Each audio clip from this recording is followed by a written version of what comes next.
Assalamualaikum warahmatullahi wabarakatuh. Waalaikumsalam warahmatullahi wabarakatuh. Baik, sebelumnya izin memperkenalkan diri, nama saya Zahra Melani Purjania dengan NPM 12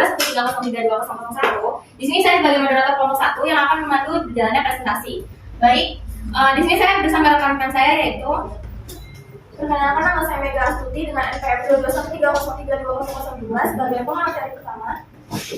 Perkenalkan saya Rifana Naziza NPM 2213 Perkenalkan saya Rifana Naziza dengan NPM 2213 Perkenalkan diri, nama saya Rahma Isnawati dengan NPM 1213032020 sebagai presentasi tempat. Saya izin perkenalkan diri, nama saya Nafal Dafai Rahmal dengan NPM 121320. Di sini saya Perkenalkan diri, nama saya Asifah Kaliha dengan NPM 2213032039. Baik, kami akan mempresentasikan hasil kerja kami yaitu studi politik dan pendekatan-pendekatan dalam ilmu politik. Yang akan dijelaskan oleh rekan saya, Mega.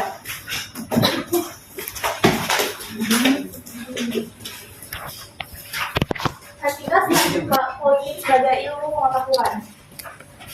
Politik adalah art of government atau seni pemerintahan yang berasal dari bahasa Yunani. Ada rakyat sebagai pemegang kekuasaan tertinggi yang memberikan mandat kepada pemerintah untuk melaksanakan kebijakannya. Jadi, dengan kata lain, studi politik mengkaji tentang persoalan kekuasaan yang rakyat itu memberikan wewenangnya kepada pemerintah untuk melaksanakan kebijakannya sesuai dengan konsekuensinya. Ada pokok pikiran yang ditulis oleh Aristoteles dalam buku The Father of Politics Thesis yang menulis buku tentang etik dan politik, sedangkan Plato yang menulis tentang republik dan law.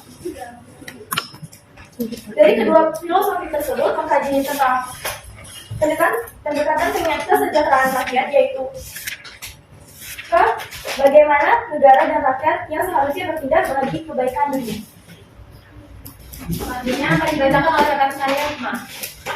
Mengenal studi politik. Ilmu politik merupakan sebuah kegiatan di dalam sistem politik atau negara yang menyangkut proses untuk melaksanakan tujuan-tujuan sistem tersebut.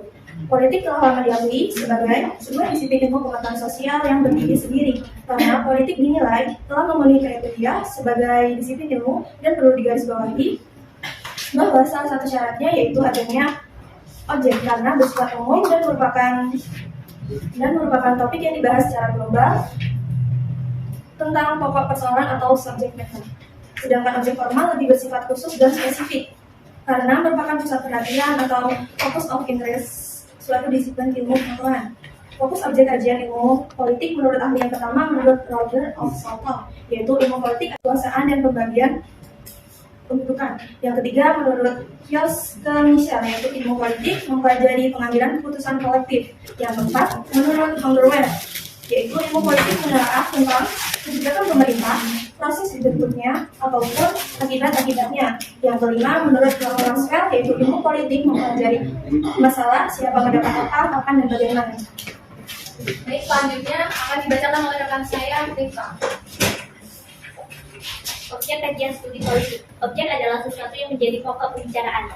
Objek merupakan apa yang akan diamati, diteliti, dipelajari, dan dibahas.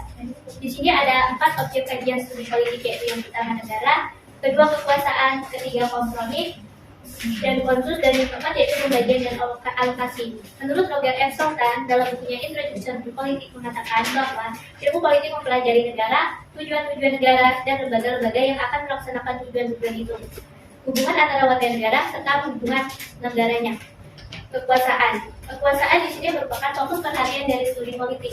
Seorang sarjana ilmu politik tertuju pada perjuangan untuk mencapai kekuasaan, mempertahankan kekuasaan, melaksanakan kekuasaan, atau pengaruh atas orang lain, atau menentang pelaksanaan kekuasaan itu sendiri. Kompromi dan konsensus.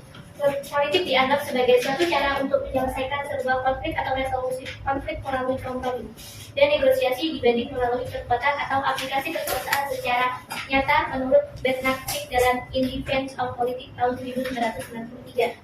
Pembagian dan alokasi.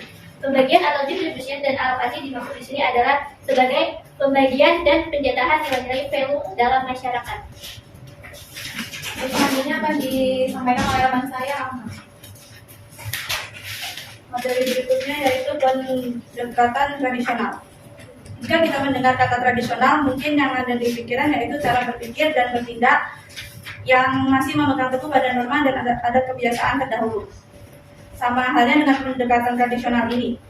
Pendekatan ini lebih banyak menggunakan ulasan sejarah pada masa lampau dan bersifat normatif dengan mengasumsikan norma demokratis